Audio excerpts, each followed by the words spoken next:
Alright, so I did a video on changing out the alternator, and I saw that I was leaking. Up here, probably the gasket of this water pump. So I am replacing the water pump right there. The two idler pulleys. There's one right there, and then one over here. Which are those two guys there? That one and that one. And then I'm also replacing the tensioner, belt tensioner, and obviously the water pump. I actually, it's a E12. So what I did, I guess we'll step back here. You need a T25. It's pretty easy. You take off your headlights, your grill, and the little trim piece. Everything's like a T25. That's a T45. The 4 bolts that hold that black piece of framing in. I just let that kind of hang. And then there's, I think it's 12 millimeter or 10 millimeter. There's a little bracket with a fan. I took the fan off, just give me some more room. I actually screwed that back into one of the light holes because it's plugged in.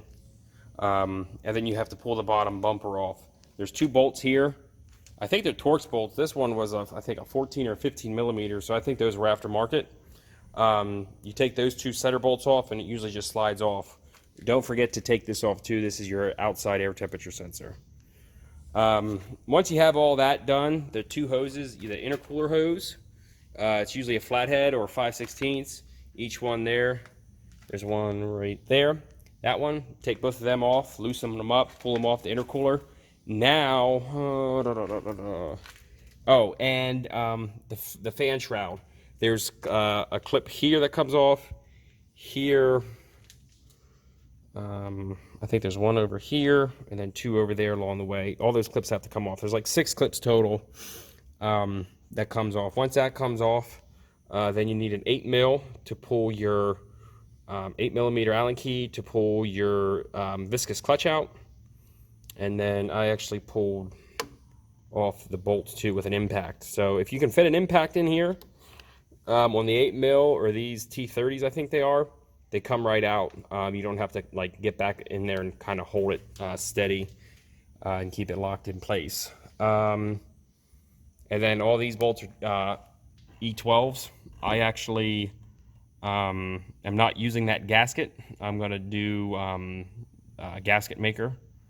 So I have this extra gasket, and that's my diagram for the bolts. Everybody says don't use those gaskets anyway. I'm not going to. I'm going to just make my own. We'll see how that holds up. Obviously, the metal one has failed because I have a leak. So yeah, yeah. And once you know that when that fan's removed, and that coolant hose, you got to remove that coolant hose too. With those hoses removed, I mean, you have plenty of room to pull this forward and get in there. I almost got my impact on that 8 mil, not quite, so I did have to hold that. But if you have a smaller impact or a ratchet, like an air ratchet, that's of good quality, it'd probably break that as well. Yeah, so I'm going to take that off and then swap out some parts. So the vehicle is on a lift, but it is on the ground right now. So you could do this with a jack, you know, just jack it up maybe both sides and make it easier. There is a couple of things that you have to do that you have to get to from underneath, but not many. I mean, most of the stuff, now that the headlights and stuff are out of the way, you can get to everything up top here. I think the fan shroud was the only thing that I had to get underneath to kind of push that up and get that loosened.